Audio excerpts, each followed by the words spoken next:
that people are actually seeing it as a good thing that they at least can do a job, and that it produces goods cheaply, which makes it easier for everybody else to live, then we kind of lose the magic of the Industrial Revolution. I'm not defending the Industrial Revolution. I'm just saying sometimes, me personally, I can focus on the negative way more than I focus on the positive.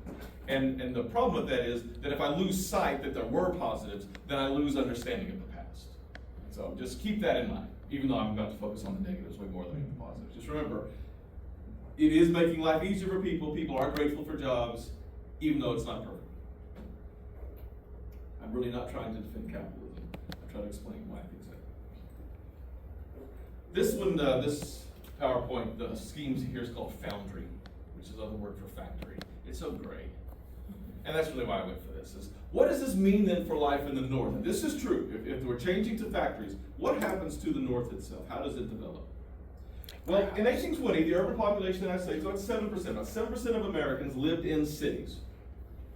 By 1860, that number's up to 1.5.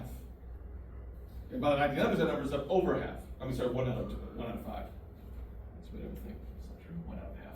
1 out of 5. By the 1900s, that number's going to get over half. Today, the majority of Americans live in large towns and cities.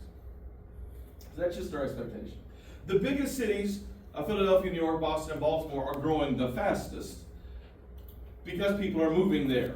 Both internal migration, people are leaving the farms, the small towns of the Northeast and going to the biggest city there. But then also these are major port cities, and so ships are docking with immigrants on them. And if you spend all your money getting a ticket to America, wherever your ship docks, that's where you live now. The big southern, in fact, by the Civil War, there's only one southern city, even in the top 10 largest cities in the United States. It is New Orleans. Why? Because it's the biggest port city because of the Mississippi River. Whereas Charleston, South Carolina, in the colonial period was one of the big cities. It stops to be a big major city because, well, it's still a large city, but because it is not a destination for ships.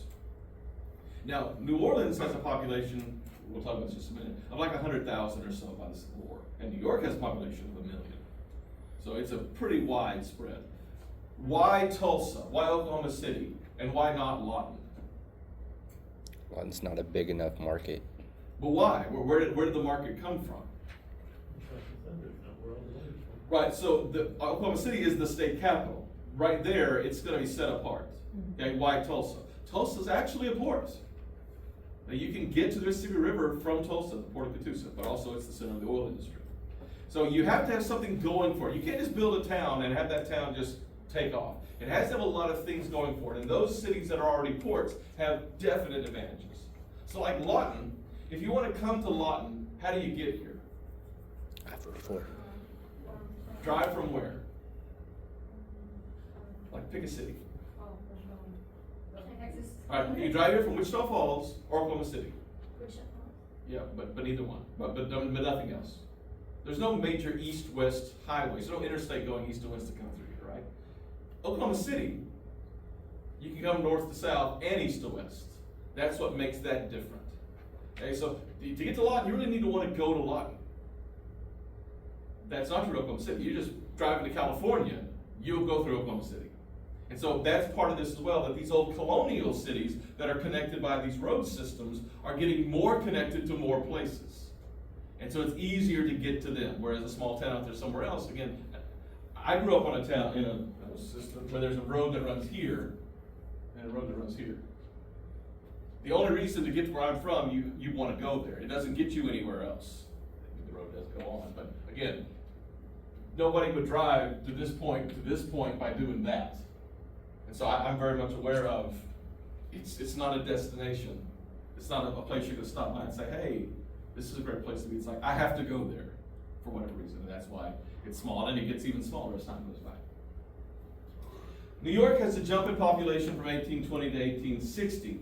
Now, these numbers are hard to wrap around because New York is a confusing mess of a thing, because it's technically Brooklyn is its own separate city, which is another thing. Brooklyn is a top 10 city, as is Manhattan. Eventually, they'll be put together in one city. What explains this jump? I've already talked about ports, but what else happened in New York between 1820 and 1860 to explain the jump in population? Immigration. Yeah, but what specifically happened in the 1820s that made New York be a bigger place for immigration? Talked about it last time.